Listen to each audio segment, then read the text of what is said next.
sensação de impotência. E aqui eu gostaria que você prestasse bastante atenção, que o Marcelo vai te explicar como é a sensação de ter impotência. É o seguinte. Às vezes, você tá estressado. Às vezes, você tá cansado. Os problemas da vida. Às vezes, você confidencia uma coisa para um amigo e ele te expõe. Às vezes a vida Ao é dura, vivo. às vezes não é. Às Às vezes é dura, às vezes a vida é mole. vezes a vida não é dura o suficiente. Às vezes você queria que a vida fosse mais dura. Acontece. Essa imagem aí é um retrato de um livro um pouquinho conhecido chamado Inferno de Dante. Na verdade, o nome do livro é só Inferno, escrito pelo Dante. Mas é do Dante, então.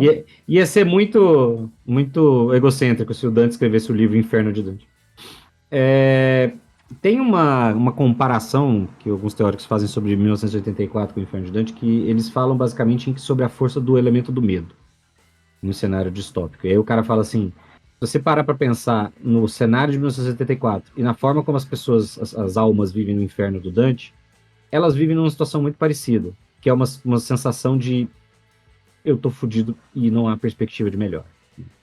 Então, a frasezinha que tem na entrada do inferno do Dante, que é o abandonai a esperança do vós que entrais, poderia tranquilamente ser o prólogo, a frase de abertura do 1984. Então, esse elemento de medo, ele é muito significativo. Seja o medo do governo autoritário, seja o medo das condições que levaram à distopia. Em geral, esse tipo de cenário, ele traz uma carga muito grande do peso do medo nas pessoas comuns. E esse medo, conjugado com os outros elementos do cenário, vão trazer uma sensação de impotência que é muito forte do ponto de vista simbólico. Então, uma parte da dinâmica de opressão e de repressão que faz com que o cenário distópico seja distópico é justamente a função de aniquilar a esperança de uma melhor. Então é comum que num cenário de distopia o governo autoritário não seja, por exemplo, 100% estável, ou que existam núcleos de resistência relevantes. E esse é um fator de instabilidade que o governo distópico precisa enfrentar. Então, se as pessoas são oprimidas e elas têm alguma esperança de melhora, isso pode reforçar a resistência, isso pode criar resistência, isso pode ampliar o risco de alguma coisa assim acontecer. Então, parte do processo de instaurar um governo autoritário numa distopia é forçar uma sensação de impotência. É uma espécie de ataque preventivo. Então, você está tentando garantir para as pessoas que não há o que fazer, que elas têm que aceitar o que existe e que a resistência é inútil. Entendeu? Então, assim, eu vou prender você por ser um ativista que fez um protesto na universidade, eu vou tirar o dinheiro da universidade, eu vou deportar você, para que outras pessoas que tenham ideia de fazer o mesmo protesto que você não façam. Você está tentando dar às pessoas a sensação de impotência, de eu não posso correr o risco, eu não quero correr o risco, porque o resultado é inócuo e o risco é muito grande. Então, se você está pensando em usar uma distopia no seu cenário, é razoável que as cabeças por trás da opressão ou da tirania tenham consciência do risco que é as pessoas terem esperança e ajam efetivamente para enfrentar isso. Pode ser a repressão violenta, pode ser propaganda, uma máquina de propaganda eficiente, ou se você estiver pensando em cenários de fantasia ou de ficção científica, por meios sobrenaturais ou tecnológicos. Então, o Vermelho mencionou mais cedo o Admirável Mundo Novo do Huxley. No Admirável Mundo Novo, a sociedade é toda dividida em classes geneticamente modificadas, em que você tem as castas da sociedade que são mais baixas, elas são geneticamente modificadas para terem menor atividade cerebral e para ficarem mais confortáveis com a função que elas têm, que é de trabalhar até a morte sem ter nenhum tipo de prazer ou satisfação. De onde vem o prazer e a satisfação que as classes todas têm para que ninguém questione esse modelo? De uma droga, chamada soma, que é disponibilizado justamente por ser um opiáceo, um tranquilizante, que mantém as pessoas num estado permanente de euforia. Então, mesmo as pessoas em classes inferiores, que estão trabalhando até a morte, estão vivendo nas piores condições, não se revoltam contra aquela situação.